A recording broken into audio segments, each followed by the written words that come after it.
my muscles, in my your calves. stomach? No, no, here. In your leg, under your Yeah, calf. I'm good. I'm here. I'm here. Leave me here.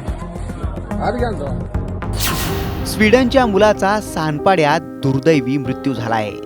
दारू, धिंगाणा आणि हरवलेली शुद्ध त्याच्या मृत्यूचं कारण सांगितले जाते.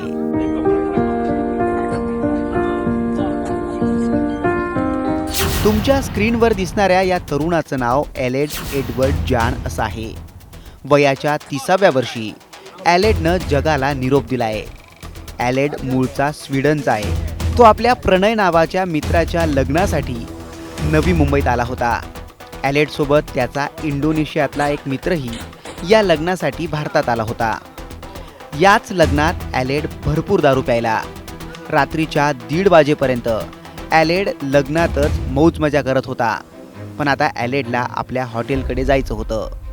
एलेडला साधं चालताही येत नव्हतं. तो पूर्णपणे शुद्ध हरपला होता.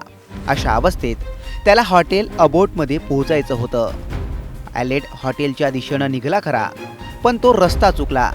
दारूच्या धुंदीत तो सांडपाड्याच्या सेक्टर 1 मधल्या साईराज सोसायटीत जाऊन पोचला. मध्यरात्रीची वेळ होती.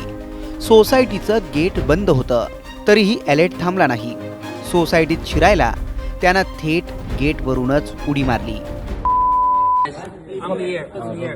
Leave me here. Leave me here.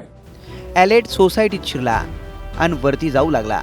पण आपण चुकीच्या ठिकाणी पोचलोय हे एलेडला कळलं आणि म्हणून तो माघारीही वळला.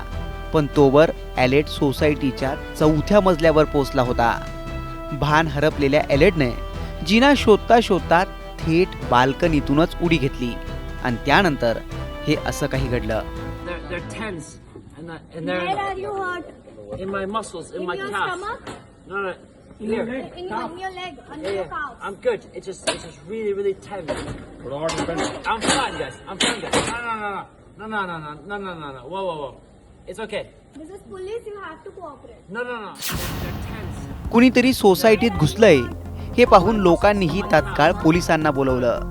पोलिसांनी आणि लोकांनी एलेडची विचारपूस केल्यानंतर त्यांना सगळी हकीकत कळली. लोकांनी आणि पोलिसांनी एलेडला सावरण्याचाही प्रयत्न केला, पण तोवर फार वेळ झाली होती. शुद्ध हरपलेला एलेड प्रचंड जखमी झाला होता. याच जखमांमुळे त्याचा अगदी काही वेळातच दुर्दैवी मृत्यू झाला. दारूचं अतिसेवन आणि पार्टी याची किंमत एलेडला आपला जीव देऊन चुकवावी लागली. परदेशातून भारतात लग्न समारंभासाठी आलेल्या एलेडचं भारतात असं बरं वाईट घडलं यामुळे हळहळ व्यक्त केली जाते. एलेडनं थोडा संयम ठेवला असता, आपलं भान त्यानं हरपू दिलं नसतं, तर कदाचित एलेड आज सुखरूप असता असंही बोललं जातंय. तुम्हाला याबाबत काय वाटतं? कमेंट करून नक्की कळवा.